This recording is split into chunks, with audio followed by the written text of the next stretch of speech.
Hi friends, ఈరోజు మనం సాయిబాబా నిమ్మ చెట్టు నుంచి ద్వారకామయ్య వరకు మరియు హల్సపతి భక్తి గురించి తెలుసుకుందాం.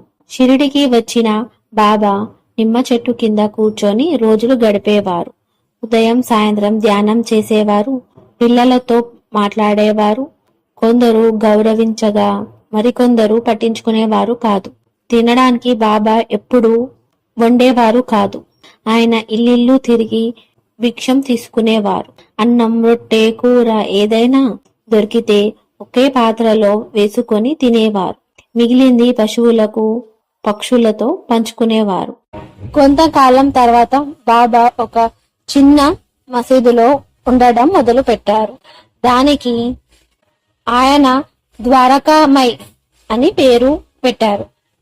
అక్కడ ఎప్పుడు వెలిగే తుని అగ్ని పెట్టి దాని విభూతిని భక్తులకు ఇచ్చేవారు. షిరిడి గ్రామంలో ఒక ఖండోబా దేవాలయ పూజారి మహల్స్పతి నాగ్రే మొదట ఆయన బాబాని చూసి ఆశ్చర్యపోయి పిచ్చి ఫకీర్ అని కూడా అన్నాడు. కానీ ఒక రాత్రి మహల్స్పతికి ఒక కల వచ్చింది. ఆయన ఆరాధ దేవుడు ఖండోబా ప్రత్యక్షమై, మహల్స్పతి, ఈ సాయిబాబాను సేవించు, ఆయనే దివ్య శక్తి అన్నారు. ఆ కళ తర్వాత మహల్స్పతి మనసు మారింది. బాబా దగ్గరే ఉండి సేవ చేయడం మొదలు పెట్టాడు. రాత్రులు కూడా మసీదులో బాబా పక్కనే నిద్రపోయేవారు. బాబా కూడా ఆయనను ప్రేమగా భక్తుడు అని పిలిచేవారు. బాబా చేసిన ఎన్నో అద్భుతాలు, బోధనలు ఆయన కళ్ళ ముందే జరిగాయి.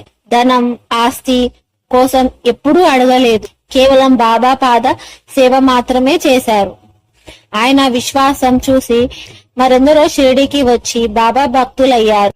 దేవుడు ఒక్కటే, మనం అందరం ఆయన పిల్లలమే. సాయిబాబా మార్గం చూపిస్తారు. జై బోలో సద్గురు సాయినాథ్ మహారాజ్ కి జై.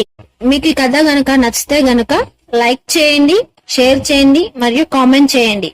మరిన్ని వీడియోల కోసం సబ్స్క్రైబ్ చేయండి. పక్కనున్న బెల్ ఐకాన్ క్లిక్ చేస్తే గనుక మీకు లేటెస్ట్ వీడియో నోటిఫికేషన్స్ అనేటివి మీకు వస్తాయి. Thank you.